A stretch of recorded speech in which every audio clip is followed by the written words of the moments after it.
2022. Would you all please, well, let's do the roll call first. Madam Clerk. Jack Perry, He's here on the phone. Paul Pachwinski, Here. Mike Del Santo, Present. Valerie DeBow, here, Jim Dietzick, Tom Lombardi, Here. James Morelli, Here. Christopher Palmieri, Here.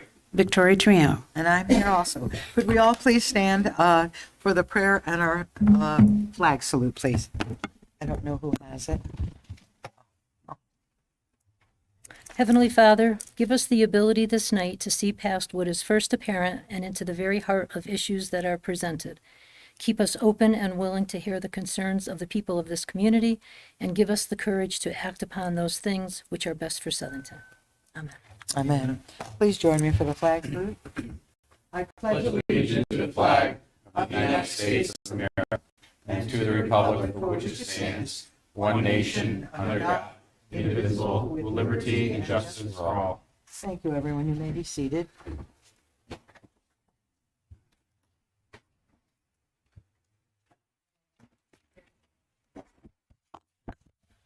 Oh, we'll have to go through the whole thing now because you're here, Steve. May I have a motion on the minutes, please? Madam Chair, I'll make the motion. I'll For the second. minutes. Thank you. I do have a couple of corrections. Anybody else have some corrections on the minutes? I would just like to put them in the record. If you, let me just get to, for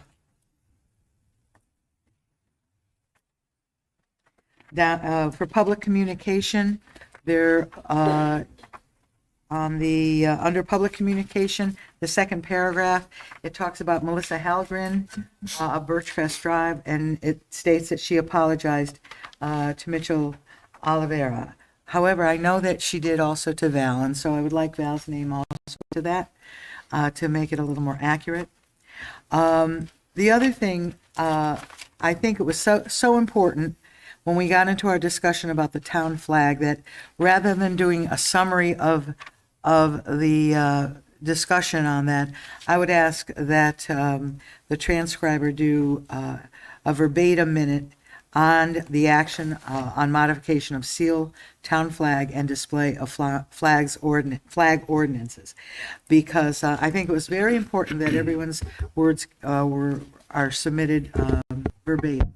So those are the two things that I would like to have addressed, Mr. Town Manager, if we could, please. And I'll work with Kathy and the stenographer on that. I would just need the person who made the motion to accept that. I'll amend my motion to, I'll amend it. with the aforementioned changes. And Chris by the seconded, chair. he would accept that, so you can take a roll. Thank you, everyone. Appreciate that. Anything else about the minutes?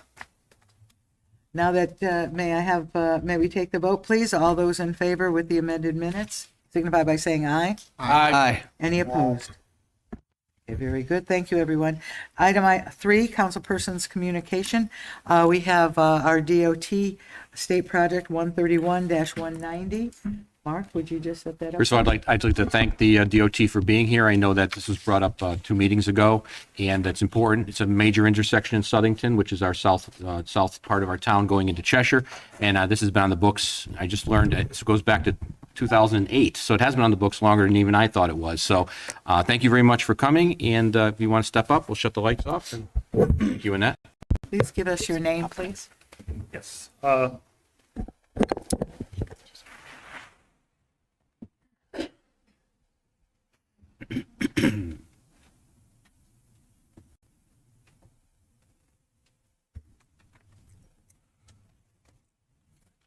Good evening, everybody. I'm Jeff Paffinger. I'm a project manager with the Connecticut Department of Transportation.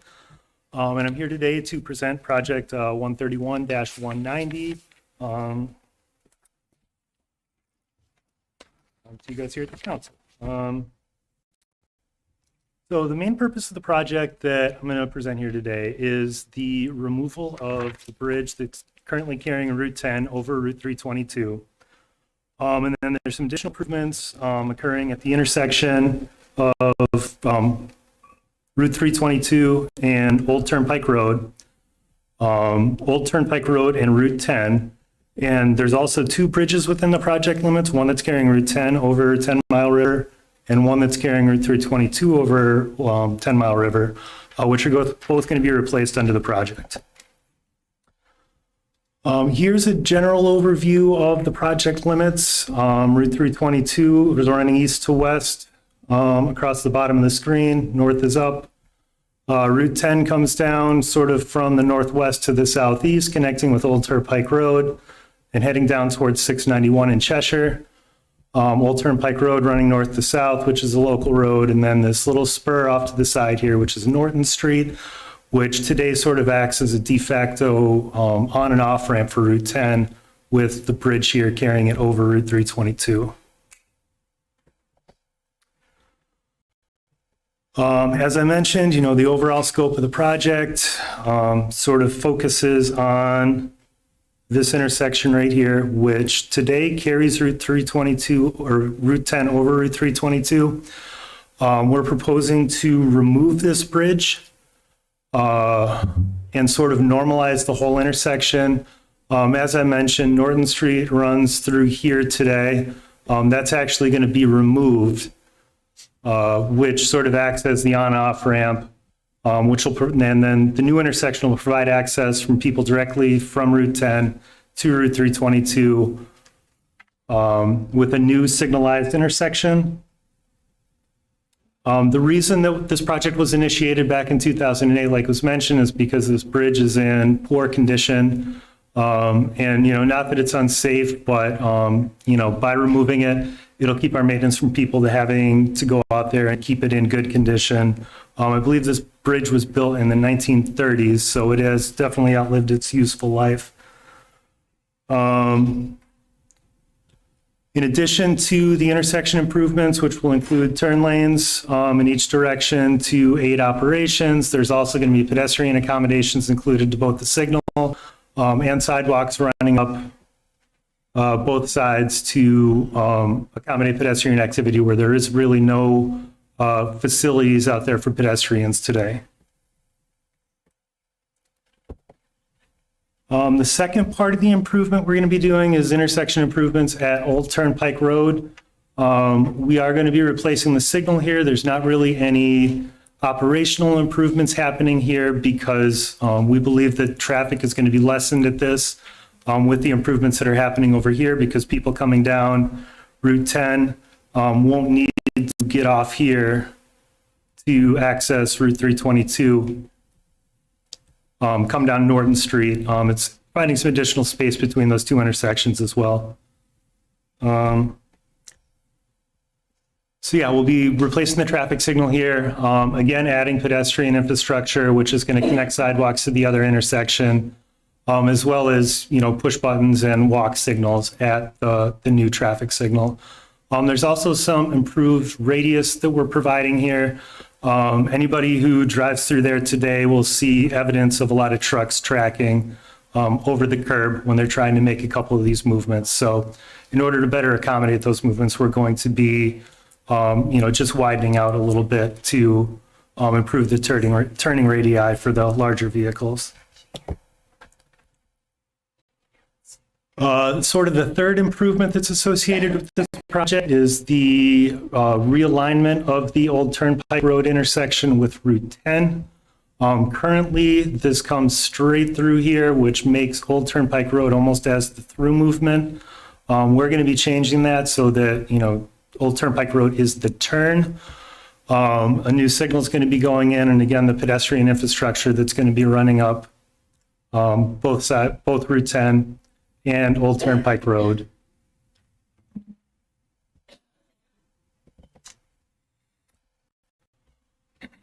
And then Bridge 646, which carries Route 10 over 10 Mile River. I'm sure a lot of you don't even know that this one's here. It's currently a culvert that is buried under about 14 feet of fill. The bridge itself is hydraulically inadequate, which means that during heavy rain events, the water that is gathering in the river doesn't have the ability to pass under it without backing up some and causing some impacts downstream. So the hydraulic capacity is going to be increased. Pedestrian stuff coming up. And again, yeah, the sidewalks and whatever. It is just sidewalks running up Route 10 here. And then the bridge carrying Route 322 over 10 Mile River. This bridge is also going to be replaced. There is some widening happening that's going to provide better shoulder width and also accommodate a sidewalk on the south side of the road. This bridge is being replaced primarily because the condition of it, similarly to the Route 10 bridge, isn't good, and it needs some. It would either need a rehabilitation to bring it up to a state of good repair, or in this case, we are going to be replacing it as part of the project with the widening. I'm just going to run quickly through how we intend to stage traffic during construction. We're going to be doing the construction in 6 phases. The sixth one just being a repaving of the entire area when we're done to clean up everything. In phase 1, we're going to be focusing on the Route 322 and Old Turnpike Road intersection, which is shown right here. By starting here, we're going to have the ability to sort of increase the flow through here, which will benefit the project in the later stages. After that, we're going to start the work on Route 10. With the bridge being removed, we actually need to lower the elevation of Route 10 up to 15 feet, because currently it's going over Route 322 over the structure. So Route 10 is going to be dropped down to essentially the elevation of Route 322, where the intersection is going to be created. And then we're going to need to chase the grade back to provide a constant grade. Actually, I will just add that when we're doing this work, there's really no other way to do it besides closing Route 10, but it is a pretty easy detour just running traffic up Old Turnpike Road, the intersection, which will have already been improved. Stage 3 is going to be the bridge demolition of what used to carry Route 10 over Route 322. There is a detour proposed for this that will run people up to an intersection up the road and then down Clark Street, but we don't anticipate this to be a long-term detour because the contractor should be able to remove the abutments, the things that hold the deck up with traffic running through there. It's just removing the top portion. So, we're thinking a week, maybe 2 max, that this detour will be in place while we remove the deck of the bridge.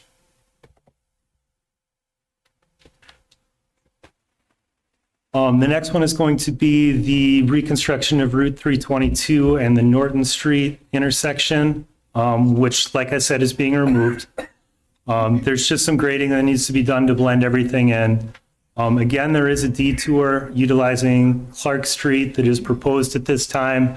But again, it's just going to be sort of matching in the new Route 322 with the drop down Route 10.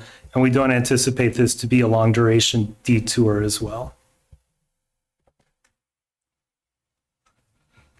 The 5th stage is going to realign the intersection of Old Turnpike Road Route 10. A lot of this work is going to be able to occur offline as part of other phases, because where we're sort of swinging the intersection around, that'll be able to be done concurrently with other work in the project because there's not a roadway that's currently there.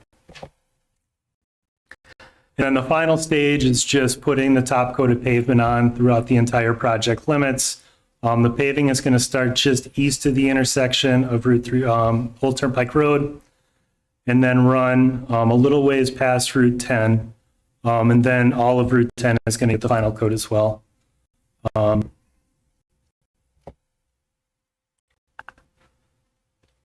Other impacts associated with the project, since this project has been around for quite a while, we have actually already acquired all the rights of way for the project, so we are not anticipating any additional impacts to that. There are some utilities running down Route 10 and attached to the bridge that's carrying 322 over the river. They're going to need to be relocated, but we don't anticipate any long-term service impacts to any customers. Maybe when they're moving a pole, somebody's power will go out for 10 minutes, something like that, until they can get it transferred over. But the utility company is usually pretty good at maintaining service to their customers as they're going through their relocations. And there will be some environmental permitting required that we don't have completely determined yet for the replacement of the two bridges. Certain permits from the Department of Environmental Protection, possibly one from the Army Corps. But this is very typical permitting requirements for a bridge over water that's placed. Our current schedule. So our preliminary design is complete. We have a public informational meeting, a formal one scheduled next Monday. It's going to be a virtual event.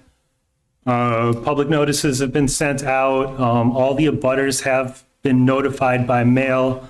I'm not sure if those letters have made it to the people yet because we did just send them, I believe, on Thursday of last week. But public informational meeting next Monday.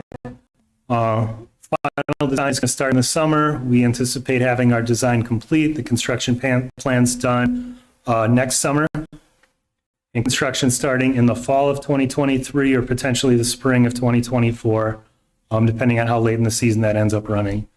The project itself is expected to utilize state and federal funding, and our current cost estimate is around $11 million. And then this is just some additional information about our virtual public informational meeting that we're going to be holding next week. That's not correct. That is supposed to say Monday, May 16th. My apologies. We do have a project email address, dotproject131190, where people can submit comments. There's also some additional information up on our website, display plans, public notice, and some various surveys and other information that we have available on the website, if anybody wants to check that out. And that's the presentation. So does anybody have any questions about the project? Madam Thank Chair. you. Yes. So Jeff, thanks. I was on a public works committee when you gave this presentation a couple of weeks, about 3 weeks ago, maybe a month ago. And the mapping wasn't great. So I do appreciate you getting some better maps and the better demarcation of where these repairs are going to be. So I appreciate that. Thank you very much. Yeah, you're welcome. I go ahead, Val. Thank you for the presentation. And that's a big area that really needs to be done. I have questions on the sidewalks. So are the sidewalks that are going to go in, are those going to connect with, like how far down on, let's say, Route 10 will they go? We are ending them at the town line of Cheshire.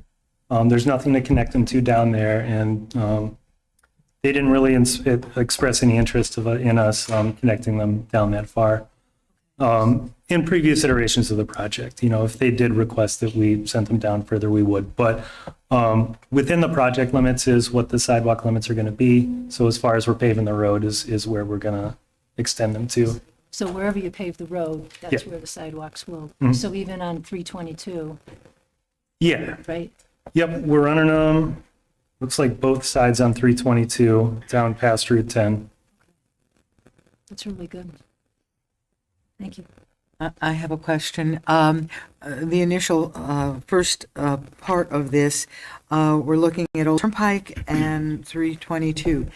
The impact to those businesses, we have a car wash there, we have a restaurant there, other smaller businesses in that area. Will they still be able to maintain their operation? Yeah, access will be maintained throughout construction for all businesses and residents. It may be a little bumpy at times, but the contractor will be required to maintain access at all times. Okay, thanks, Jeff. Yes, go ahead. I know you'd mentioned the sidewalks terminating at the Cheshire border. Just maybe something to look into. I'm sure you're all aware, but there is a development going in Cheshire at the highway. So, by going another 1,000 feet, you might get the best bang for your buck and connect to that development if they plan to put sidewalks in. Because I know they can't require the developer to make offsite improvements. So if we're doing this and there's a small segment that's not continuous to sidewalk, just may be worth considering to make sure that we do get the pedestrian pathways. Yeah, we have been notified of that development, and we are aware with it. I'm not sure if they are installing sidewalks under that project, but it's definitely something we can discuss with the town of Cheshire. Yeah. It's only a little bit more, I think. So, sorry. Yeah. Yes, Chris, please. And actually, Vicky, to continue with your line of thinking, the public information meeting set for May 16th. Yes. What type of outreach, either to you or maybe to the town, what type of outreach have we done to the businesses to make sure they're aware of that? We have the letter. It goes on our website tomorrow morning. All right. I didn't want it to confuse with this meeting, so we. But I'm wondering if we can do a little bit more than that, reach out specifically to those businesses. I think you sent the letters out. So yeah, we send out letters to all the abutting property owners within the project limits. I believe we did also ask the town for additional people that may be interested in the project. I don't know for sure. I didn't get those notifications, but so I'm not sure if there was any other additional outreach. But any property owner or any tenant that was within the project limits should have gotten a notification by mail.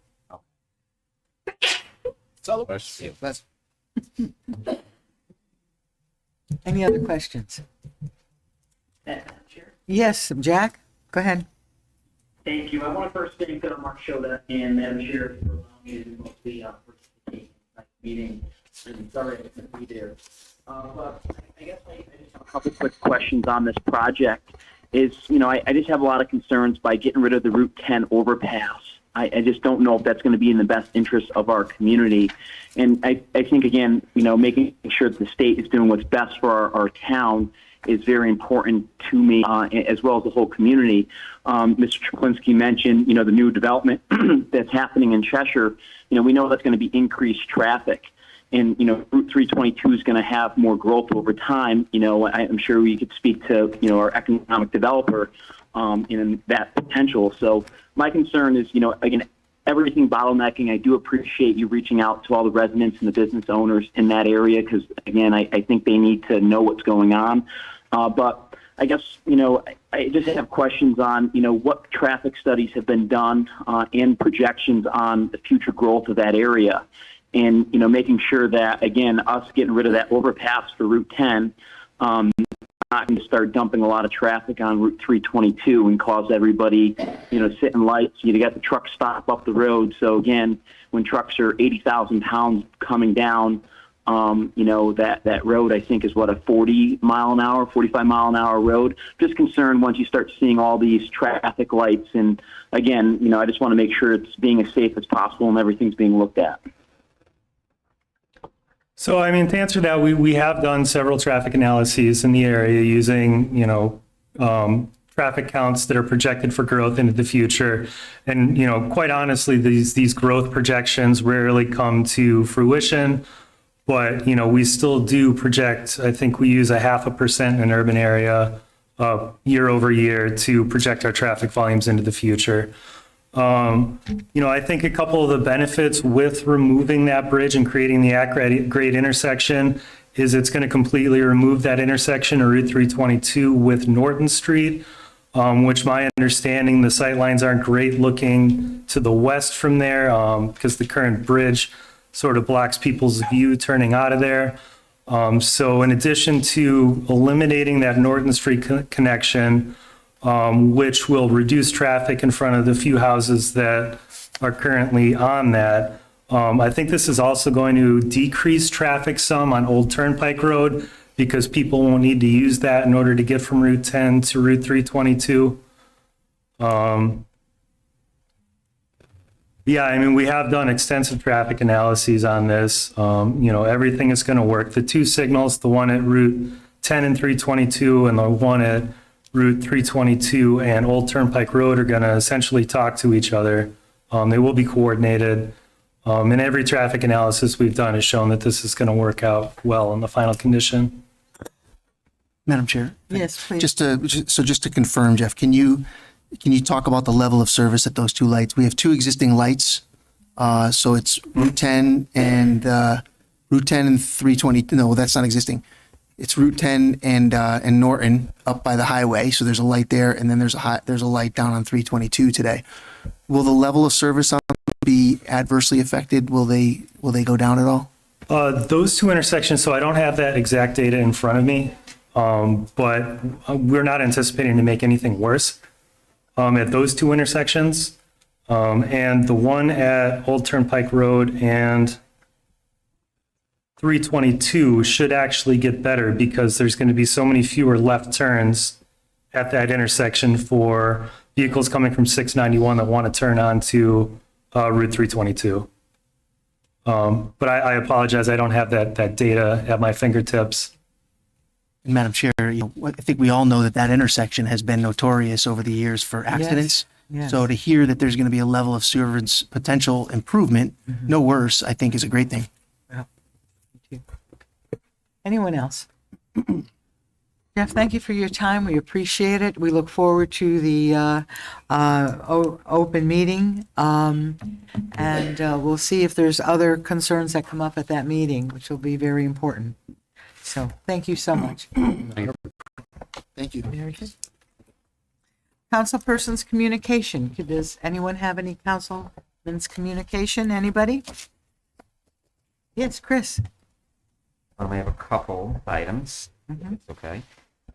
First of all, I attended the SCF Gala Saturday, so I just want to give a shout out for the Southington Education Foundation for bringing that back this year. I was at the back nine, a little cold, It was freezing. but it was good to be back, knowing that the money was going to help our kids with different programs for teachers. So shout out to the Southington Education Foundation. I attended the Wall of Honor induction ceremony on Thursday, and this was unique because of COVID. There was actually 3 years worth of inductions. So if I could, the 2020 inductees, congratulations to Kara Belvin, Sandra and Dr. Gino Brino, and Rob Dibble. In 2021, the inductees were Kevin Altieri, Ken DeMoro, John Gazecki, and Kristen Gaida. In 2022, John DeMello and Joseph Tranquillo were inducted. So it was a nice ceremony, 3 years worth due to COVID, but it was great to see so many people being recognized in our community. And huge shout out to Bob Brown for all his work, his tireless efforts So in year after year in honoring Southington graduates from the high school. I attended the Board of Education meeting last week. The big item was officially setting the last day of school. The superintendent is here, and some board members. So the last day of school is June 17th. Members of the community did not know yet, rather than the 20th. So again, it's Friday, June 17th. It's the last day.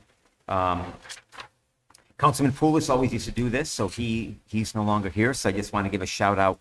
The superintendent also recognized Erin Coette for applying for and receiving a Fund for Teachers grant. So she's going to be traveling to the Pacific Northwest to study the history and culture of Asian, American, and Pacific Islanders in the United States to improve instruction in her class. And then finally, at that Board of Education meeting, STEPS gave their presentation. The survey was given.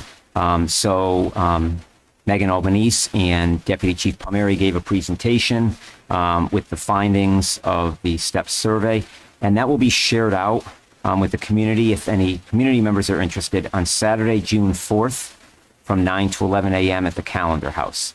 Or of course, people can watch the Board of Education meeting as well. But Saturday, June 4th is a community rollout of that information as well. The last item, I already spoke to the town manager about this, so I did share with him ahead of time I would be bringing this up here. I really don't want to get into rehashing the ordinance with flags last week, but my concern is, I guess, unintended consequences that came as a result of that. Last week was Teacher Appreciation Week, and the town manager's office received a request to honor teachers in a banner, not a flag. and that request was denied. I strongly object to not celebrating and recognizing all town staff. And again, I'm not saying anything we didn't talk about already, whether it be police officers or firefighters. The conversation then even evolved in, well, do we even allow the banner for the apple harvest this year, which is a town-run event? So I'm concerned that an unintended consequence may be now a ripple effect in looking at banners. We talked a little bit, and I proposed a solution, and it doesn't need to be an ordinance. Maybe we look at a council or town policy where we set, that we approve recognition of town-sponsored functions, such as the Apple Harvest Festival, or an acknowledgement of town of Southington employees, whether that's Board of Education employees, teachers, paraeducators, nurses, or town employees, public works, police, fire, because I don't think that was anyone's intent here, but it was pretty shocking to hear that that was not allowed when we're simply recognizing town employees. So I don't know if you want to add something to the agenda tonight, but I'd like to continue the conversation. And Just to clarify, my concern was a third party putting a banner up. This wasn't a town banner. This was, and we talked about it, Chris and I talked about this. This is a third party putting a banner up. And the way I read, and I used to be a pretty good lawyer, the way I read it, my concern was without specific policies and procedures, by allowing a third party to put any banner up, that would open us up. So Chris and I both agree. I have no problem recognizing my employees or teachers, or I happen to be married to one. So I have no problem recognizing teachers. My concern was that when you allow a third party, but I don't have a problem with a policy that says if a third party wants to pay for a banner to recognize town employees, teachers, whatever you want, I don't have a problem with that if the council doesn't. But my concern was without a policy, if I allowed a third party to put a banner up, I believe I would open the town up to some problems. So that was my issue with that.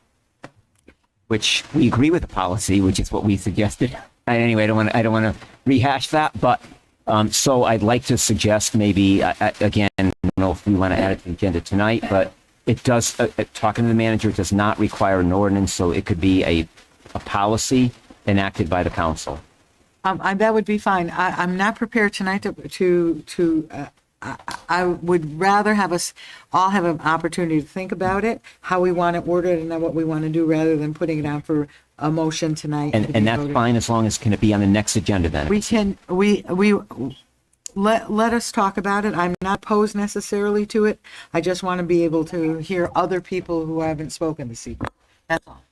Yeah, well, okay, and again, I'm not asking for anything other than. I get it, but I do like the idea, as the town manager put it so succinctly, about third-party banners and stuff like that. So I think we do need more discussion on it. That's all I'm saying, Chris. I'm not opposed at all, but let's talk about it a little bit, and probably we'll be able to get it on in the next meeting or two. So absolutely. Okay, thank you. Yep. Go ahead, Paul. Madam Chair, I was going to only bring up one item. Chris touched on it. It got, I think, lost in the banner. But just recognizing all the teachers in the community Right. out there. Last week was Teacher Appreciation Week. I, too, am married to an educator. So for all of you out there and all the capacity that you're doing, thank you very much for educating our children. Really appreciate it. And thank you, Chris, as well. Anyone else? Councilmatic Communications. And I would just say, maybe we could also consider, for example, the Apple Harvest banner is something I think that maybe the town could buy a banner. We can recognize our employees from a town-funded banner. I didn't want to bring it up, but that's a banner that we do own already. We should be able to recognize our own employees. So I think it's worth the discussion. Me too. So that's good. Okay, any other councilmatic communication? Madam Chair, Yes. I just wanted to thank you for inviting me last Wednesday to the May 4th International Day of Prayer. It was a very nice ceremony on a really nice day. And I did want to thank actually everyone that showed up. There was a lot of participation from everyone in town. And I was very moved by the bell presentation that was done by the Calvary Christian Academy, and I think also the Little Baptist College. Right. Case, and I don't mean to leave anybody out. They did a phenomenal job of the Star Spangled Banner with bells, and I'd never seen that before, and it was very, very nice. I also wanted to personally thank Mr. John Walker from Tanglewood Drive, who came out last week. He forgave his dinner to come out last week and talk about the importance of our American flag and the respect that's waning for that. And so, again, thank you, Mr. Walker. I wish more people would come to the meetings. That's it. Very good. Anyone else? Madam Chair? Val? I just have a few things. So I just wanted to mention that Southington Pride, the events have kicked off, and there's been some great events, and there's going to be more events going on over the next 2 weeks. And check out the website, southingtonpride.org, and, just enjoy the events. It's just some really good events. I wanted to mention, I see the superintendent here tonight. I just wanted to bring to the town council's attention the Social Justice Coalition. What was the Social Justice Coalition is in the process of being renamed, realigned to the Southington Community Coalition with unity, the words unity being capitalized. So Steve has been on the steering committee for that. And there's been some meetings that's moving forward now. So it's, I think it's reestablishing, realigning how this can work in the community so that it will be a community effort. It's not going to be something that's just in the district. I'm going to get involved. I'm very excited about that. Yeah, it's been very good. So it's a way to, how to foster inclusion, communication, access, say unity, civic. So if there are any youth in our community, young adults that want to be involved in this, we would love, I'm sure Mr. Medancy would love to hear from them. We'd love to have them involved. And they can reach out to myself and can put them in touch with everybody on that. So I think that's an excellent effort.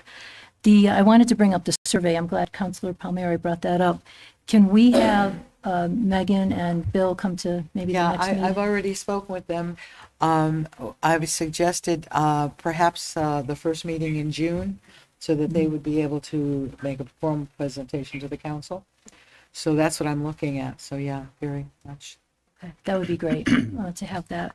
And I just wanted to address just, something that took place at our last meeting. I just want to read from our policy and procedures just so that everybody's on the same page. A council person once recognized shall not be interrupted while speaking unless called to order by the presiding officer, unless a point of order is raised by another member. All members of the council shall accord the utmost courtesy to each other, to the town employees, and to the qualified electors or taxpayers appearing before the council, and shall refrain at all times from being rude and derogatory remarks, reflections as to integrity, abusive comments, and statements as to motives and so basically the last meeting, it did not sit well. It did not sit well with other councilors who have spoken to me.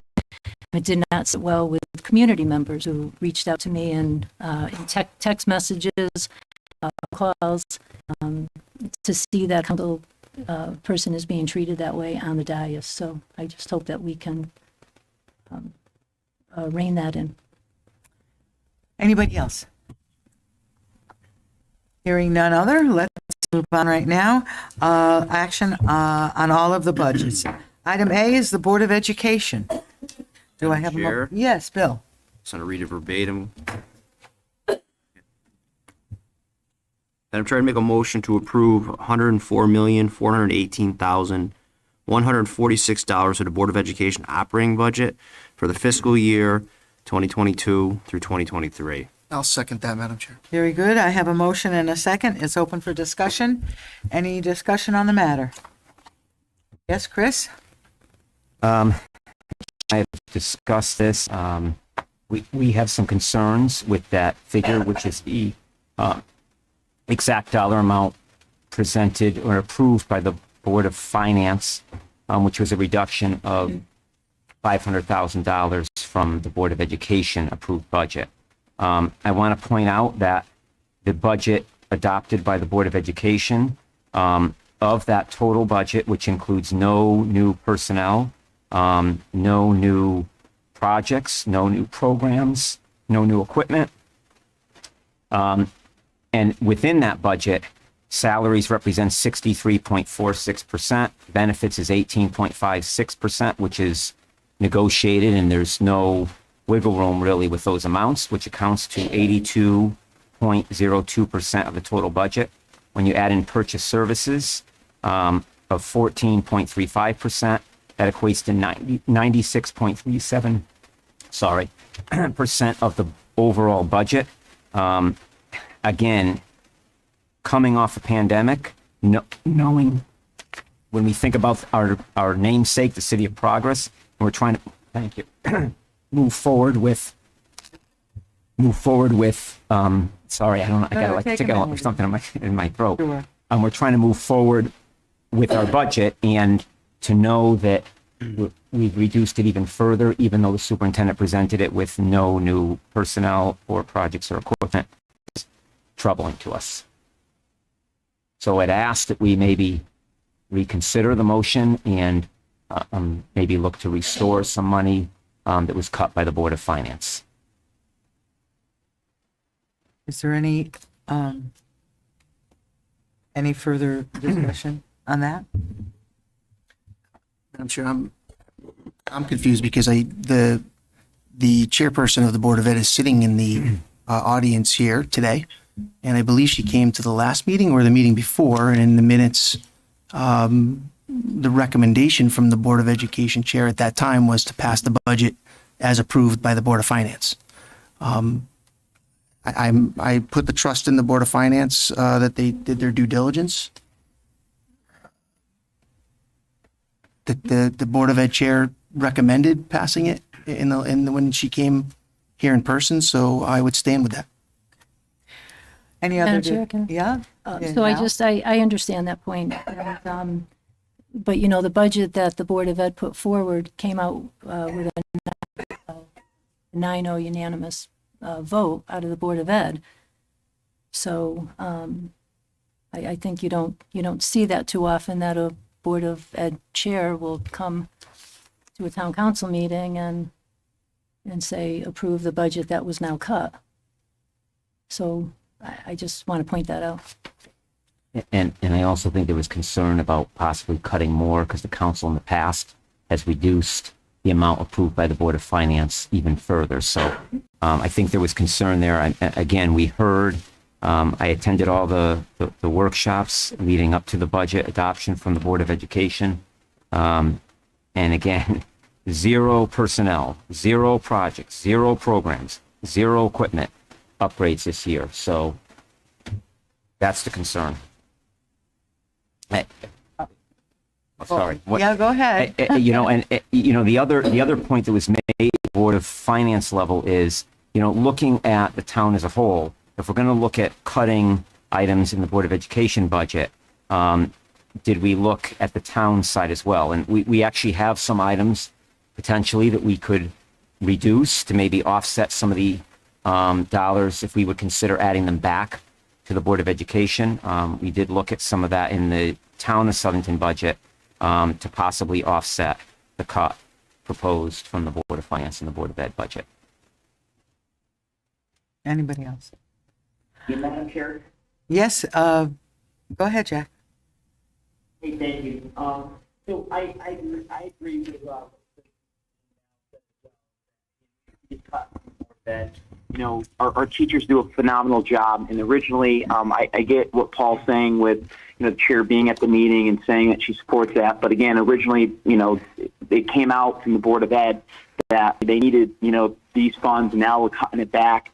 And it's our kids, our future, and we got to give the teachers everything we possibly can, especially coming out of the pandemic.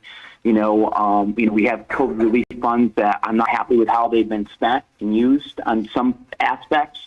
But again, it's very disheartening to see us cut every year just from our Board of Ed and not giving our students and teachers the tools they need to make sure that our kids are getting the best education that they possibly can. And it breaks my heart when I speak to teachers and they're personally paying for certain things because they can't get it through the Board of Ed. So Again, teachers, they get so much schooling and the college degree, and they get paid so little to do obviously one of the most important jobs is, to teach our children. So again, I'm against, cutting from them wholly. I get it that we do have to find cuts and ways to do it. I just don't think it should just be the Board of Ed, which directly affects our children. Thank you.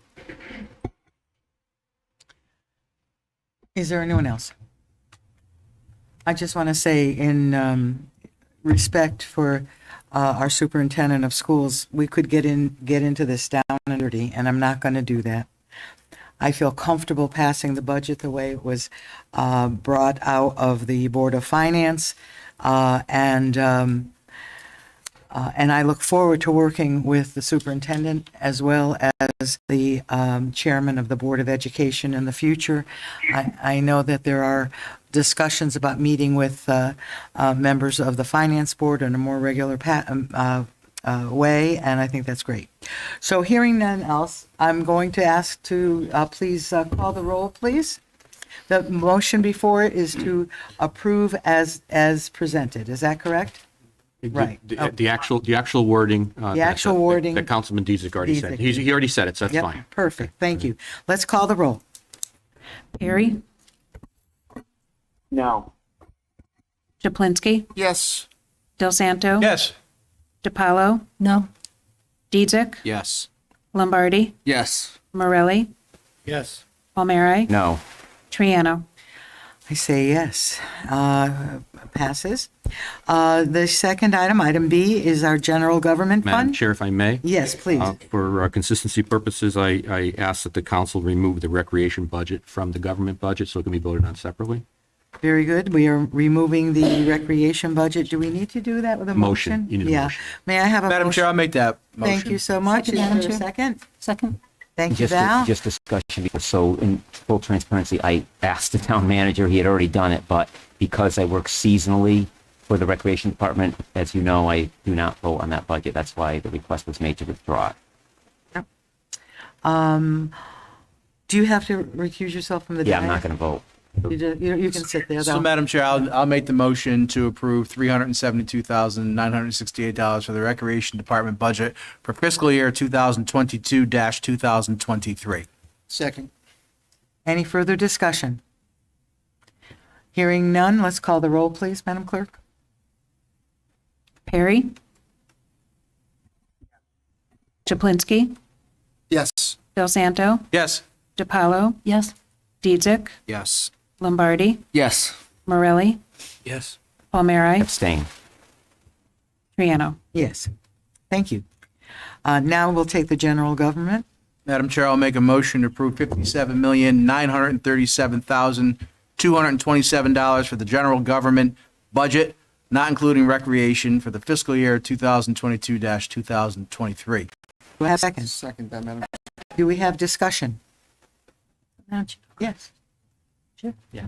I just wanted to, there were just a few different things that I had noted in the general government budget. But I did want to recognize our town manager, and I wanted to recognize Teresa Babin, the assessment and tax team, Amelia, your team, everything you did. Mark, your department heads, I think, I've gone through it. I'm not a great numbers person. That's why I went to law school. But yeah, it just, it's very thorough, and, and I think as a town, it's really important that our residents know that so much time goes into this budget. So, just a few things that I think are really interesting to point out.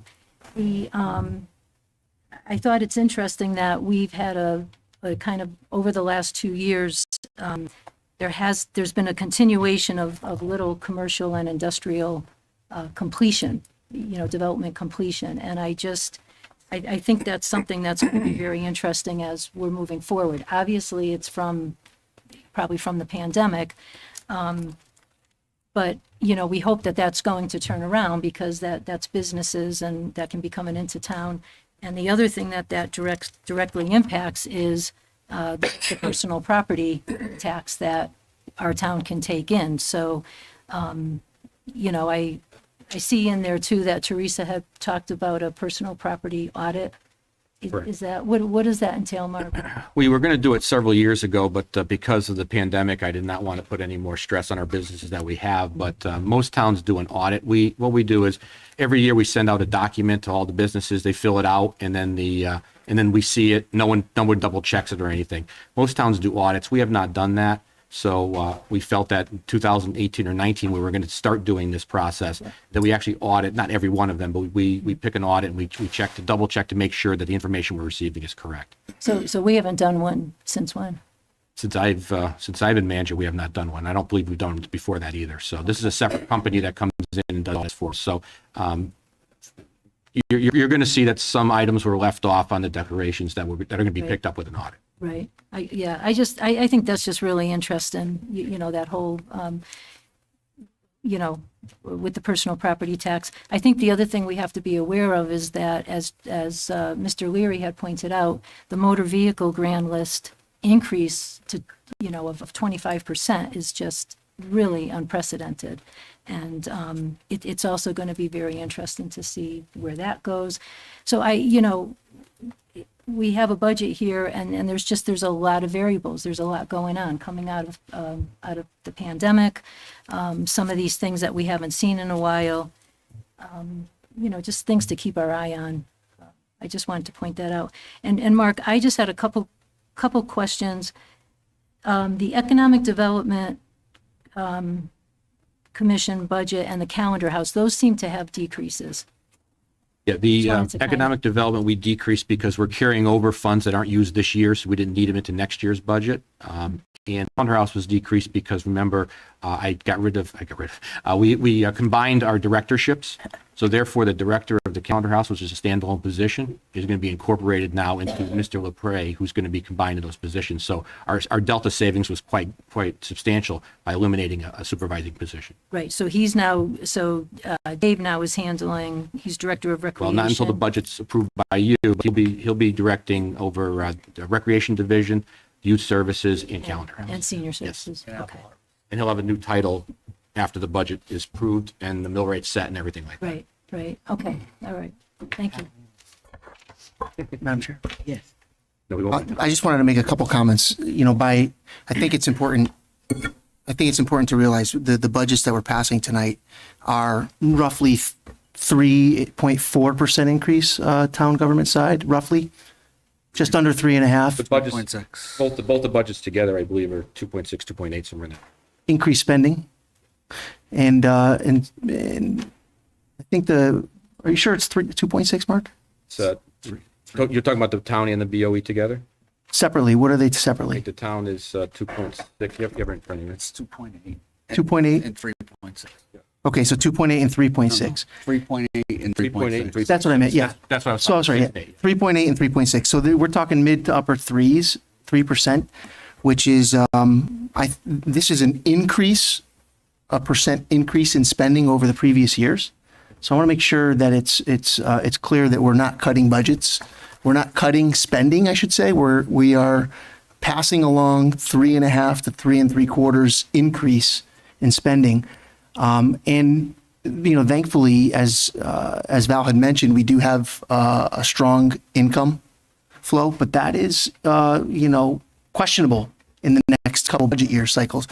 So I think it's prudent for us to ensure that we are being careful about what our budgets look like. I'm very happy that we were able to really keep the money in the people's pockets, residents' pockets over the last few years here during the pandemic, the last 2 years in this budget cycle. You know, it's very important to the residents in the community right now that they have control of their money. The times are tumultuous, at least. I think we've all had, you know, we've all experienced, we've all felt, we've all read, we've seen on TV a lot that's been going on around the world. There is a lot of instability in many different ways, and people are nervous.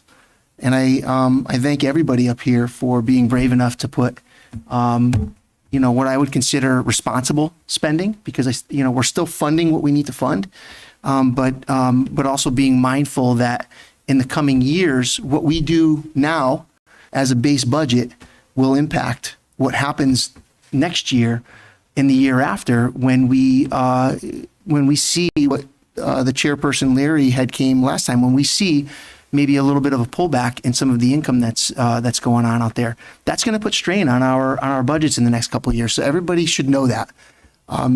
Next budget cycle, not now, but when we're doing this next year and then the year after that, we expect there's going to be some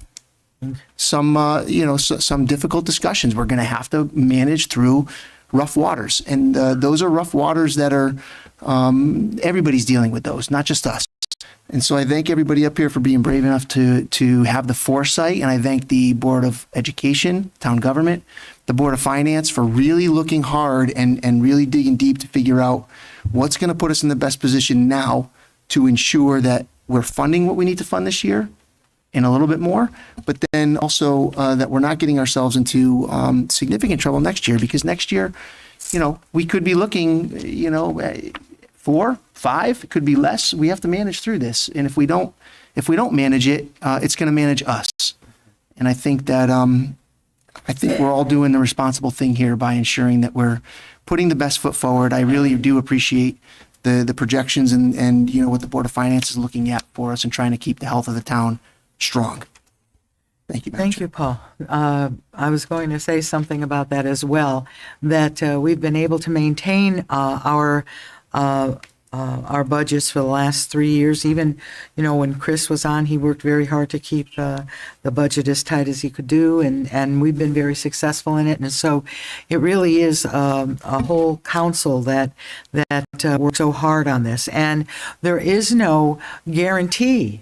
We know that through inflation that we saw a little bit with the automotive increase, the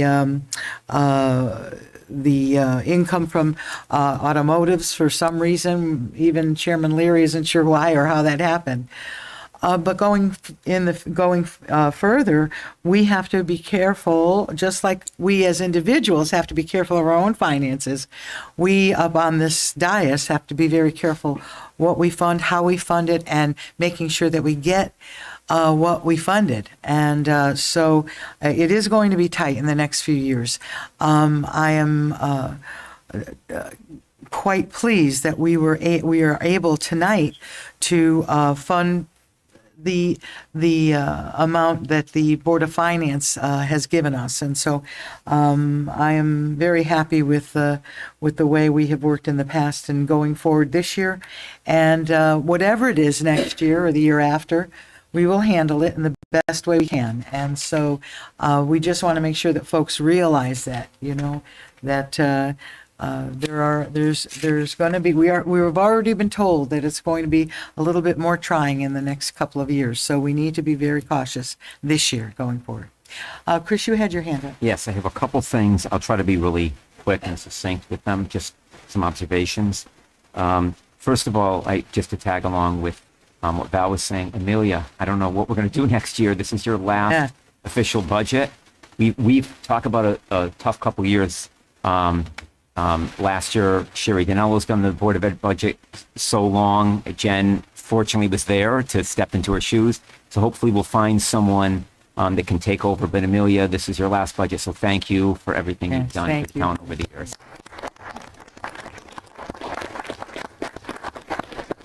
No dancing in the aisles, though, Amelia. So if I could, just a couple Sure, of course. of questions, observations. First of all, I noticed, and I think this is for a good reason, I just want to confirm, dues and conference fees in many of the budgets up. I assume that's because we're coming out of COVID and actually conferences That's are correct. But resuming the again. department heads obviously took it down the last couple of years because they didn't go anywhere, so they're going up now. Okay, so I just wanted to confirm that. On the flip side, though, one of the things that's concerning, and again, at the time, who knew, but in several budgets in here, gasoline, $2.50 a gallon. I'm not sure if that's really. We're locked in. We're locked in. Wow. Okay. Thank you.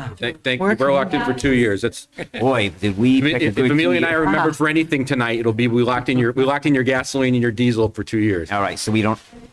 Okay. Could have been worse. You could be saying we could buy gas for $1 something. We're paying $2 something. So I'm glad it worked out the other way. Excellent. In the police department budget, First of all, thank you to everyone. I'm glad to see 2 new police officers were added to the budget this year. You know, I wanted to do that last year, so I'm glad to see they are added this year. But my question is, $98,007, is that enough for the 2 new officers? After meeting with the chief, we're starting one officer off based upon whether A, they're already certified, or B, they're not certified. We're starting one officer off in September and one in January. That sounds familiar too, Mr. Shota. Very good. Thank you. Longevity in the police department budget. Just curious, it's 41.9% increase. Why is that? Unless I'm reading this wrong. So in the police budget? In their last contract, we increased it because we stopped it. So what happened is we bumped up the current officers that have it, and any new officers that come in no longer get longevity. So that's why it's bumped up. We save money in the long run. We just got rid of longevity. We did it with almost every union now. Thank you. Really quick on page 61, again, more just for transparency's sake, the SAFER grant, we applied, we received that, which is fantastic. Can you or Amelia just explain to the public how that works? Because it is in the budget here, but how does that work over the next couple of years? It shows in the, as you can see, it shows in the fire budget as an increase, obviously. But what you also see is in the revenue side, I believe it's, helped me out, $360,000, Amelia, approximately. It's about $360,000 coming in on the revenue side, Chris, but it shows as an expense in the fire department budget. So the fire department budget has to go up because we have to pay them, but it's offset by a revenue source. But remember that we're doing this slowly because remember, after 3 years, I didn't want a cliff, so that's why it's built in this way. Okay. All right, so it's showing there, but it's offset. Offset by revenue. $376,000. Okay. All right. In the library, page 100, temporary seasonal wages, that's 40.8% increase. So why is that such a steep increase? Substitutes 10 hours per week.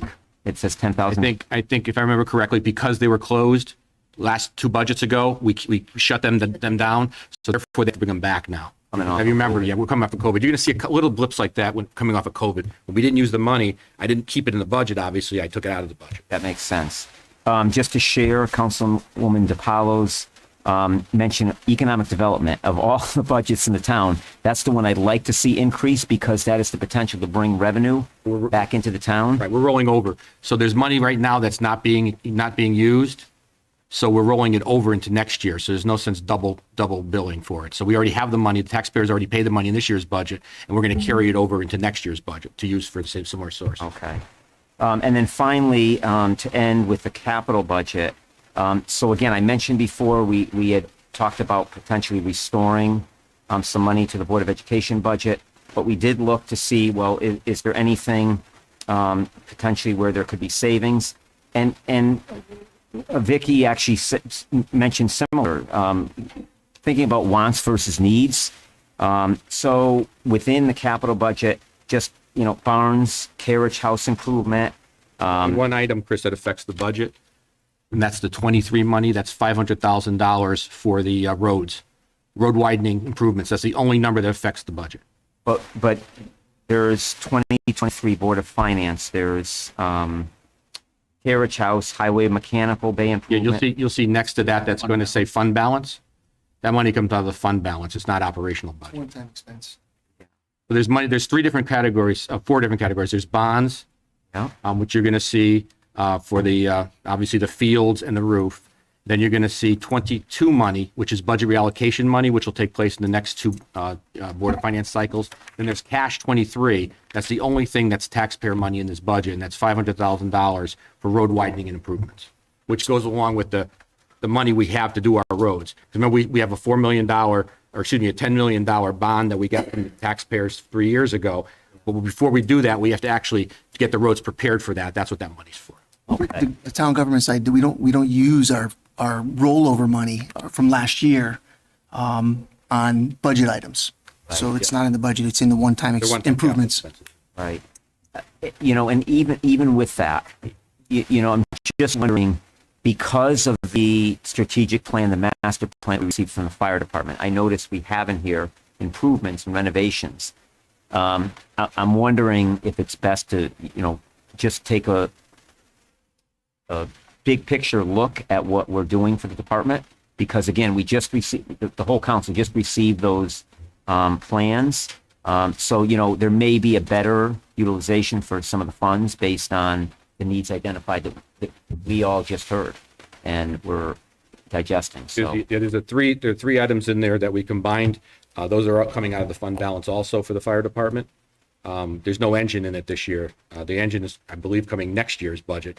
But there's 3 improvements to their stations, and those were going to be spread over a 3-year period. We felt best to do them all in one cycle and take it out of the fund balance. That's what you see in front of you.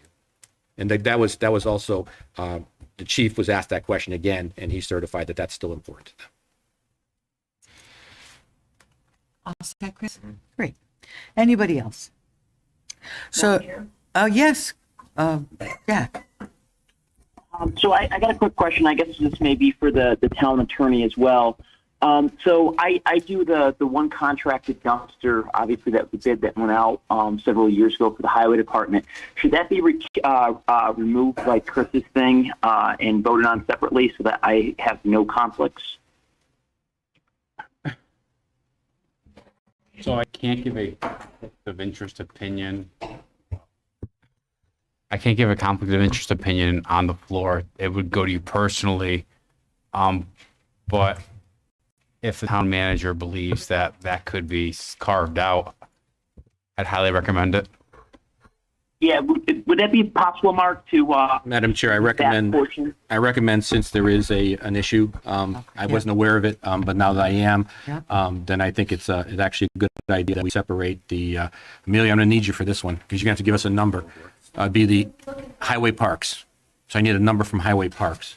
First, we need a motion. Contract for HQ. Yeah, we need a motion to separate first, Madam Chair, and then Amelia will give us the exact number for highway So we're parks. going to take highway and parks. The other option, Madam Chair, is, we could just recuse himself if we don't have, my concern is if we don't really have an exact number, We will. She's gonna. we'll have an exact number? No, he's gonna, the whole department will be voted on separately.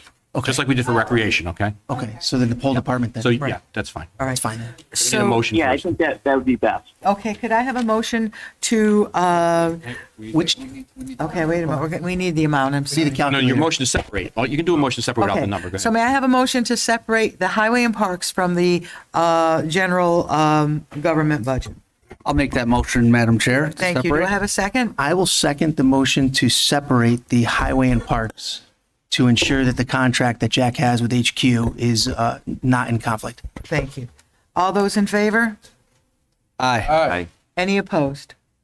Thank you. It's carried unanimously. I'm now going to ask our finance director to read the, Okay, the, Highway and Parks budget is $3,746,827.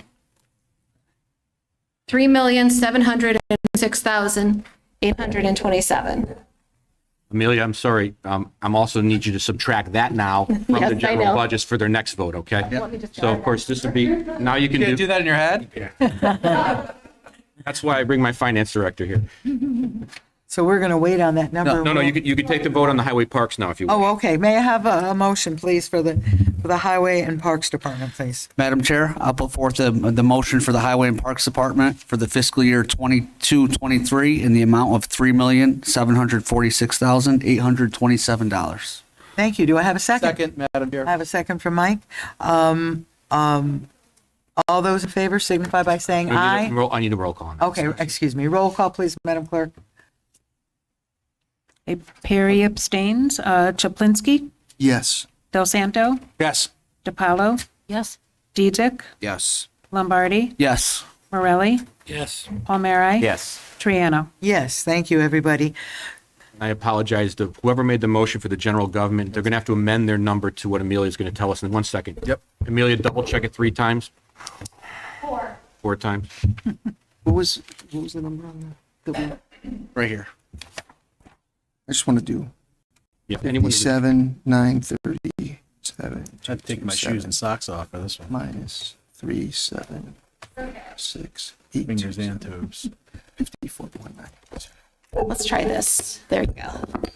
Madam Director, what number do you have? 57,937,227. That's the government budget. Now Oops, we the now you other have to one. reduce. $54,190,400. One more time, please. $54,190,400. Okay.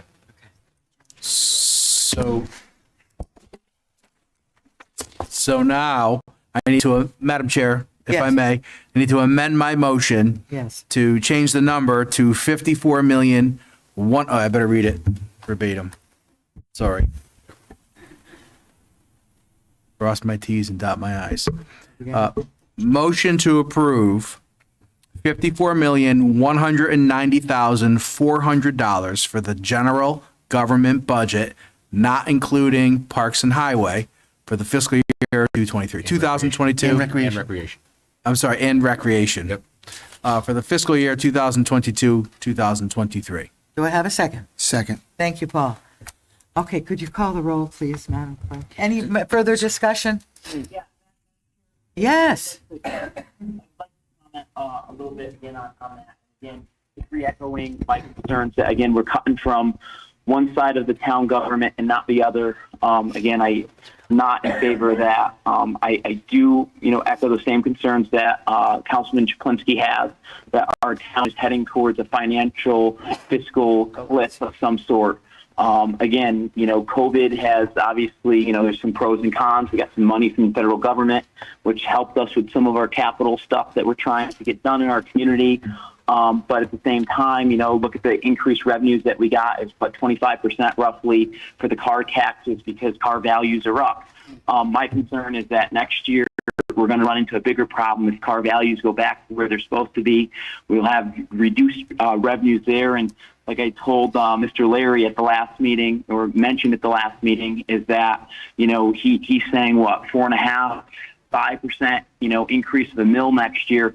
I think it's going to be more. And, I gave it a lot of thought, and I think it really breaks down to be that, it's like, the referendum issues is what I'm told, is that, we put things out for referendum and we ask the voters to vote because we can't, because obviously the dollar amount of the project. But wouldn't it be nice that, we plan for things? It's kind of like when you need an oil change, or your car, you don't wait till your engine fails. You change the oil prior to it failing. So I just think that, again, a lot of these, improvements or things that need to be done in our town, we can look at it and say, okay, this roof's only going to last 30 years. We need to start, I think, looking at, a 20, 30-year plan. And I think it starts with the new library that we're building, is really looking at, again, what the life expectancy things of certain portions of that building are, and start putting away for it so that we could financially afford it and we don't run into these fiscal cliffs that I feel we're going to run into. So that's pretty much it. I'm just super scared for next year as well of what's going to happen after this year. But again, if we all had a crystal ball, I guess, we know that answer already. But that's all. Thank you. Thank you. Any other comments? Hearing none, would you please call the roll, Madam Clerk? Perry? Chaplinsky? Yes. Del Santo? Yes. DiPaolo? No? Dedzek? Yes. Lombardi? Yes. Morelli? Yes. Palmieri? No. Triano? Yes. Thank you. It passes unanimously. I'm sorry, it does not pass unanimously. All right. Item C, sewer fund. Madam Chair, I'd like to make a motion. Wait. Animal control first? Yep. Yes, animal control. forget the Yes, animal. That's right. Don't forget the animals. Yeah, okay. It's on Oh, I'm sorry. Yeah. Yeah, they were done backwards on the other sheet. Go ahead. Oh, okay. Animal control, please. The animal control budget? No, it's sewer. No, sewer. The sheet, Item C. we have the Does thing on say sewer? backwards. Yeah, you had it right. Use the agenda. Item Oh, I'm C. so glad I was right. I got Yep, nervous. you are correct. Mr. Madam Chair, in connection with the sewer fund, I'd like to make a motion to approve $6,628,964 for the sewer fund budget for the fiscal year 2022 through 2023. I'll second, Madam Chair. Val seconds that. Open for discussion. Any discussion on the sewer fund? Hearing none, Madam Clerk, would you call the roll, please? Perry? Yeah. Chaplinsky, Yes. Del Santo, Yes. DiPaolo, Yes. Dedzek, Yes. Lombardi, Yes. Morelli, Yes. Palmieri, Yes. Triano. Yes, thank you, everyone. Now, item D, the Animal Control Fund. May I have a motion? Madam Chair, Yes. I'd make a motion to approve $277,198 for the Animal Control Fund budget for the fiscal year 2022, 2023. Thank you. Second. Thank you, Tom. We have a second. Paul seconded that. Any discussion about our Animal Control Fund? Hearing none, Madam Clerk, would you call the roll? Harry, Chaplinsky, Yes. Del Santo, Yes. DiPaolo, Yes. Dedzek, Yes. Lombardi, Yes. Yes. Morelli, Palmieri, Yes. Triano. Yes, thank you, everyone. And finally, item E, our capital budget. Madam Chair? Yes. I'll make a motion to approve the fiscal year 2022, 2023 five-year capital improvement plan project list and to proceed with the recommending funding strategies outlined in year one for $34,588,804. Thank you. Do I have a second from Paul? Thank you, Paul. Any further discussion on our capital budget for year one? Okay, don't hear any. So, Madam Clerk, would you call the roll? Harry, Chaplinsky, Yes. Del Santo, Yes. DiPaolo, Yes. Dedzek, Yes. Lombardi, Yes. Morelli, Yes. Palmieri, Yes. Triano. Yes, thank you, everyone. Madam Chair, and I know that it's already been said many times, but on behalf of the town of Southington and the many years we've worked together and the tireless work on all the budgets, thank you, Amelia. You are going to be impossible to replace, but we'll have somebody in your place that you can train hopefully the next couple of weeks. But thank you for all the time you put in. Thank you.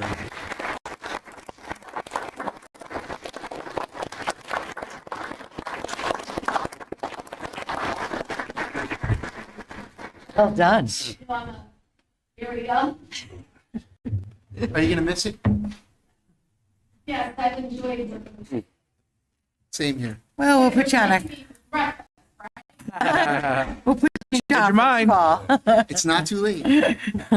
Thank you, Amelia, for all of your service. Thank you so much. Ladies and gentlemen, we have a budget. Let's move on. Item 5, report of special committees. Item A, self-insurance. Yes, Madam Chair, thank you. The Self-Insurance Committee met on Wednesday, April 27th, 2022, at 5:30. I was actually unable to attend the meeting. Councilman Perry was at the meeting, so he can also chime in if I miss anything. I did speak to the finance director to get a brief overview of the meeting. First, there was a fiscal year 21-22 budget status regarding where we stand through the first 9 months of the year through March. And March itself was $15,700 over budget. And on the fiscal year, we are approximately $800,000 over budget. We've been talking about this fund for a while. This is a lot of the people going back to the doctors, getting procedures. So the Self-Insurance Committee is well aware of this overage, and the fund balance is in a very good position to handle this year's overage. Lastly, next on the agenda, there was no action on the level of funding for fiscal year 22-23. There was no change on the recommendation. There was also no action on the reserve fund policy. And lastly, there was a discussion on a vendor change, not a health insurance administrator change, which we all went through in prior months. This was a change regarding the HSA program for town employees. It was previously with People's Bank. People's Bank got bought out by M&T Bank, and this is a service that they are no longer going to be offering. So the town staff has been working with town employees for a change to Liberty Bank, which has a location here in Southington, and town staff is working with the employees on making that change. Councilman Perry, is there anything else that you would like to add from that meeting?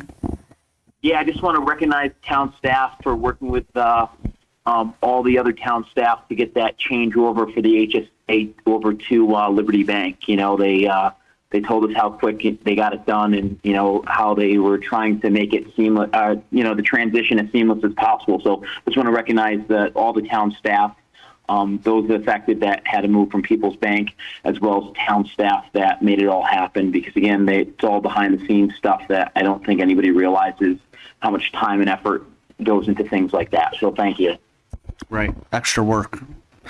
Any questions from the self-insurance? All right. Thank you, Tom. Madam Chair. Thank you, Jack. Item B, Public Works. Well, thank you, Madam Chair. We had a meeting last Wednesday, May 4th. Couple of items that came up. Folks may have noticed there are some covered stop signs in front of the trail intersection on Mill Street. Chief, the committee decided to try some mitigation control to try to slow down traffic at some of the higher used trail crossings. They're covered right now because there's some shrubbery that has to be removed, and the police station is going to do like a social media and a public presentation on reminding folks and kind of warning folks that the stop signs are going to be in action soon there. So more to follow on that, Madam Chair. We talked about through the Highway and Parks Department, Annette mentioned that the sweeping of the roads, just about over half the town is done at this point. There was a gentleman that came up a couple of meetings ago that questioned about the Hatton Path. Yep. So the Public Works Committee took that up, and Ms. Turnquist explained that there have been no recent, other than the gentleman that came up, complaints about the path at Hatton. And the Board of Education a few years ago maintained that was going to be a three-season path. It wouldn't be cleared in the winter. And the Board of Ed and Highway Departments were in agreement with that when that changed over to a three-season path. We had Mark Bodman from the Bristol Resource Recovery Facility Operating Committee come to us and gave a presentation on sustainable materials management. He put on a pretty lengthy presentation, so the committee wanted to take more time to kind of digest that. No pun intended, but to digest the information provided, so I'll have more to follow at our next meeting, hopefully. Gentleman came out and spoke to us about the charging stations, which I know a constituent contacted me a few months ago about the current charging stations and if they were going to be upgraded to start charging for folks to plug in their automobiles. So we had a really good conversation, but there was, once again, a lot of information, and the committee wanted to take some time to kind of digest the information, and so more to follow on that. And the last thing was something that has been a discussion at our Public Works meetings for months and months now is the West Street, Prospect Street intersection. Yes. We all know there are lots of accidents there, and we did have a traffic study, and the chief is really apprehensive to put stop signs on West Street at that intersection. So we had a spirited discussion about other mitigation controls. The police department has been working nonstop there to change lights and move stop bars and get bigger stop signs. And hopefully, with the approved budget tonight, we'll be able to order some of those signs that have the strobes to try to slow folks down. The committee really believed that the chief of police, who is our supreme traffic authority in town, we want to support him. The chief did not close the door on the situation. He feels as though if these mitigation controls that we put in place do not stop the accidents from occurring, then he would consider the next step, which would be stop signs or even a light. But at this point, no stop signs at that intersection, but there will be some new mitigation controls put in place in the very near future, hopefully, to try to slow folks down, because the majority of these accidents at this intersection is human error. That's right. Yeah. So Thank you. that's all I had. I know Any Chris was there. I know questions for Paul Mike? was there. Did you guys have anything to add? Did I miss anything? I know Paul always makes fun of me because I give a thorough report, but that's okay. Very I good. just have, Yeah. so Mike, are there any other intersections in town that are, in the past were similar to that? And was there something done that we could look back to? It's interesting you say that, because as the chief has been the chief for 20 years and he Right. doesn't remember any intersection other where stop intersection. signs were added. Someone made the parallel, well, we're adding stop signs to the trail, but that's a little different. different. That's pedestrian crossings versus car to car. And interesting enough, Val, we get a lot of videos of these accidents, And no disrespect to the folks, accidents happen, but they're just human error. It's you know? speed and, Yeah. and distracted driving, Yeah. Stopping at the stop sign. Yeah, right? right, Especially on West Street. right, right. The most recent one was a car taking a left onto Prospect Street, and a car passed him on the left while he was taking the turn onto Prospect Street. It's mind-boggling. Right, I know. Yeah, it's dangerous. We know that, but hopefully some of these controls that we're going to put in place will slow traffic down. We'll see. Thank you, Madam Chair. That completes my presentation. Thank you. Item C, Library Building Committee. Jim? Madam Chair, the Library Building Committee met last Wednesday, May 4th also. Purpose of that meeting was to meet the new architect DRA from South Windsor. They came with a contingent of people that were willing and anxious to work with us on our new library project. Our construction representative, Wedding Turner, was also there. We did discuss that we were going to change our schedule from every other week to once a month. So our next meeting won't be until June 1st. And that's to give the architect time to do some outreach work and meet with various people. And we may end up changing again later, but that was agreed at that meeting. And we asked them to come back in June with a schedule for the public outreach and a detailed list so we could get it out in the papers and advertise. Very good. Thank you. Any questions of Library Building Committee? Hearing none, let's move right on to open space, please. Thank you, Madam Chair. We had a pretty brief meeting. One significant topic was an application for a battery storage facility on East Street using our open space parcel. And after careful review through a couple of meetings, the committee decided and took a vote to not recommend moving forward with that application. However, we also recommended that we recognize that this is an important technology for the future. And we asked that the applicant work with our economic development coordinator to determine if there's other areas in town that may be more suitable other than this open space parcel in a residential zone. Very good. Other than that, that's the primary update. Jim or Chris? Yeah. Thank you, everybody. Any questions of open space? Thank you.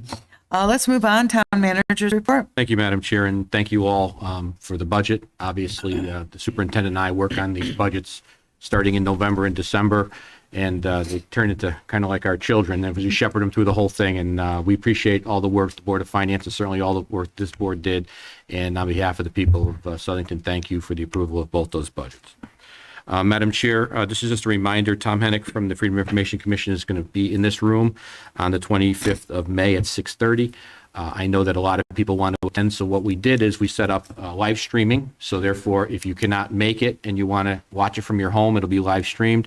Also, it's going to be recorded and it's going to be on our website. So if you can't make that day, feel free. You can watch it anytime you wish, anytime after the 26th when we post it on the website. So please make yourself available if you want to come that night. Otherwise, live stream it or watch it anytime you wish. It's important. I know that per the direction of the council, every board and subcommittee had put this on their agenda, so everyone's well aware of it. And they've been notified they don't have to come to the room, even with probably 120 people here. But if they can't, if they don't want to be here, there's plenty of areas they can get it. So Tom's looking forward to coming. And I know, Val, thank you very much. I know you touched base with them also on that. And So, thanks for doing that, to be able to live stream it, record it. I think yeah, that's great. it's very difficult for everyone to get To here. get here, So right. therefore, live streaming and more importantly, recording it. So if you live streamed it and you said, what did he say? You can always go back. It's going to be on. That's 6:30, right, Mark? 6:30 here in this room on the 25th. Also, Madam Chair, we are going to have an executive session with Attorney Sheffy. It's for heart and hypertension, and there will be no action outside of that executive session. I saw Attorney Sheff here. I saw him Yes. sneak in also. Yeah, There he is he's back stuck there. here. Thank you, Madam Chair. Thank you very much. Moving along, item 7, Town Attorney's Report. Thank you, Madam Chair. Just very briefly, tomorrow at 6 o'clock at Town Hall, there will be a Charter Revision Commission meeting. The commission is going to be voting on a first draft, which will then have a public hearing 2 weeks later. There will be a public communication session as well tomorrow, so the public is invited to come speak and let the commission get their thoughts. And that's at 6 o'clock tomorrow, third floor town hall. Very good. Any questions for town attorney? Just a quick question, Alex, is the draft available before tomorrow night, or it'll be It's, voted there on are, tomorrow? right now on the town website, the agenda's been posted with 4 charges that were discussed, very, very rudimentarily drafted. Yep. And the commission's going to have to discuss, debate, and craft those and then vote on them. And then the public hearing will be for those. And 2 weeks after that. it's the same the night 7th. as the FOIA meeting.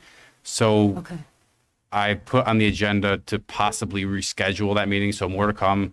I know it's important, so I don't want an overlap. So the chair knows, and the chair is going to entertain discussion about possibly date. moving the meeting up just to make sure that they don't double book that FOIA Okay. session. okay, thank you.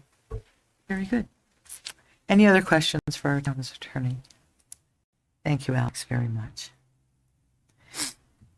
Item 8, public communication. It's your chance to come before us and speak your heart. You'll have 5 minutes. Please give your name, and we promise we'll be respectful to you, and we hope you are that way with us also. So anyone wishing to speak tonight?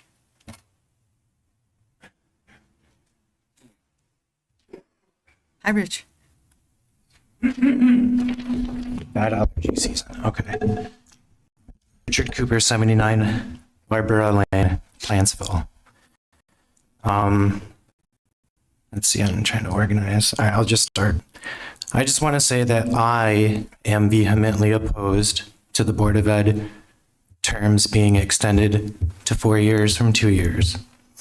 I think a Board of Ed should remain as competitive, transparent, and accessible as possible to parents, students, and citizens. I think extending it to 4 years just doesn't make a lot of sense to me. I think it the only effect that would have is distancing Board of Ed members from constituents. You all just said yourselves the next few years might be tough for the Board of Finance. So, I mean, I'm not as passionate about that one, but I do have to question the timing of that. If the next few years' budgets are looking like they're going to be really tough, you know, the citizens might want some recourse on that. So I question the timing of that one. That's all.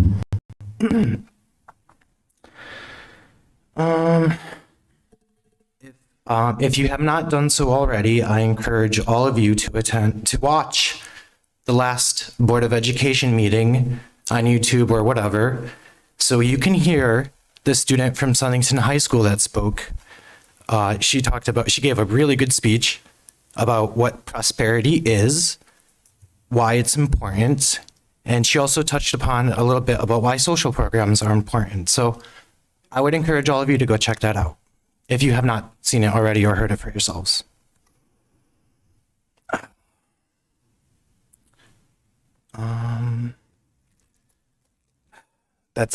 That's it. Thank you, guys. Thank you, Richard.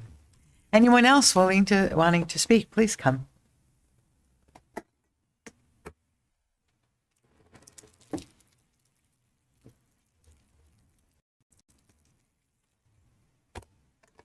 Little sore today. Regina Coviello, 12 Beecher Street. Hello, everyone. Hi. And hopefully some of you had a good Mother's Day. As my granddaughter told her mother, she got on the phone, called her father, said, well, I have to say Happy Mother's Day to him because I wouldn't be here. So, but I did want to talk about a couple things. First thing was I wanted to adjust the excuse me. I'd like to share I went to the Trans 101 awareness with Jillian Salanto, and I'm so glad I did. For me, it was very eye-opening, and I learned a lot. When I left, I thought to myself, that information everyone should have that information, you know, the whole community. To learn the truth and the facts of being born transgender. It should be brought to the attention of all our youth in school at age-appropriate levels, though. I mean, you know, you have to do that, and that I understand. And I think because a lot of the parents, they don't educate their children. So if they're not then who's going to? And I think there are issues with that. And I think that we need to support our children no matter what, okay? No matter, I can only use these to read, no matter what, okay? This is how they're born. And as we've seen through everything, you know, lately, to have a child cry, but this awareness, this transgender awareness was eye-opening. Terminology, everything. They did a slideshow, and it opened my eyes up to, this is new to me, you know, it's all new to me. And for my family members and that, I want to understand what they're going through, you know, so that's why I'm going to these things. And terminology has changed over the years, and what you should and shouldn't say to people, you know. And I think that somehow we can work it in, you know, all of us, just to be better people and treat everyone, you know, better. And that was a great, I left there for once, leaving a meeting going, wow, I feel good. I mean, everybody here was just very positive, you know, and just want to help the kids. They're going through so much right now, you know. And then there's a couple other things. If I get too long, let me know. I can bring it up another time. I know somebody was talking about, you know, the whole flag thing. I don't even want to get into the flag thing. The only thing that I wanted to touch about that is we basically said that, you know, we don't want to represent groups, okay, on our municipal property, all right? And I'm someone that I love everybody and everything. And I don't believe in like statues being taken down. I don't always have to agree with the statues, but it's part of history we need to learn. There's good figures in our history, there's bad figures. But saying that, having the Christopher Columbus statue out there, you just said you don't want to put on one group. Okay, I would never say this because normally keep it. But you said one thing and then you say another. And so I feel that it should come down and then have them put it on their personal property, because that's what you're telling us to do and everyone else to do with this stuff. So have Sons in Italy come, put it out there. You know, because it seems unfair. It's like, okay, we're going to allow this, but we're not going to allow this. You know, so I just wanted to bring that to your attention. Okay. And then I'm not even reading my notes, I'm kind of winging it. Also last week there was, and I'm sorry, I don't remember his name. There was a gentleman up here and he asked about the whole neo-Nazis, flyers and all that. And if we have neo-Nazis, you know, in our community, I have no idea. Okay.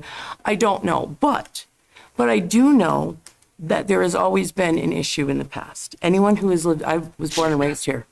In the 80s, yeah, we had KKK members. You may not know of who they were. Secret closet meetings, okay.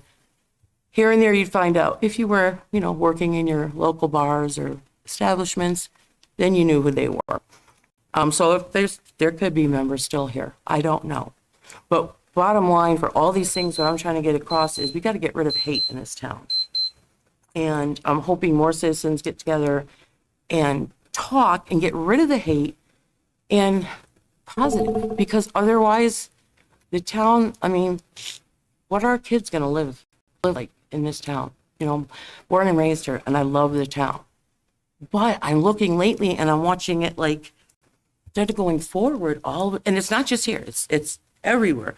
Things are taking a step backward in everything. It doesn't matter what it is. You know, we have Florida we literally have, there's women that are coming up here. Transgender people are coming up here because they can't live safely.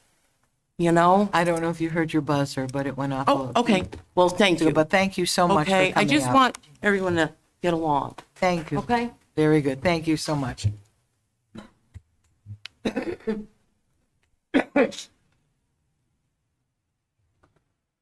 George Roberge. Good evening, George. Good evening, everybody. I was away last week when the vote came up about the flags. very proud of your vote and stand for it. Those flags represent the United States and the people of the United States and the people of the state of Connecticut. That's what they represent. Any other thing is a personal thing. My religion, my faith is a personal thing. The organizations that I belong to is a personal thing. It's nothing else. What the people who wanted to put up the LGBT, whatever, that's personal. That's all it is personal. They have their beliefs, I have my beliefs. I don't believe that anything that represents personal beliefs should ever be on a flagpole in this town. I'm proud of you for standing strong on that. And I think that anybody who thinks that personal things should be hung up on a flagpole is wrong. Totally wrong. Personal is personal. Our flags are for all of us. Thank you. Anyone else? This is your chance, last chance tonight. Okay, I'm going to close public communication.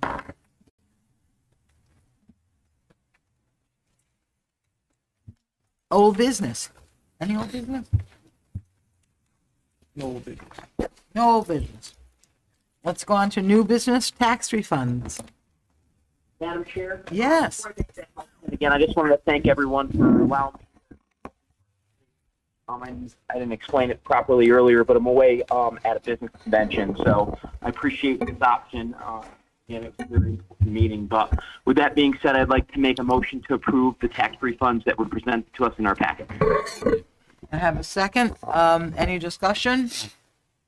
I'm going to move the motion. All those in favor signify by saying aye. Aye. Any opposition? Very good. Thank you so much. Item 11 is an adjournment motion. May I have a motion? Motion to move into executive session. Apologies. Barring the press, inviting Attorney Sheffy, Town Manager, And the town attorney. and Town Attorney. So moved. And we're going to do it in this room, Madam Chair, if you don't mind. Okay. So we're going to stay in this room, so one of us has to leave, so. There's no action. And no action coming out. Who was the second on that? No, the second on the motion. There was no second. I'll second. Okay. Okay, there you go. Thank you. Thank you, everybody, for coming out tonight. Good Aye. Thank you. Good time for 11. night, everybody. Sideways.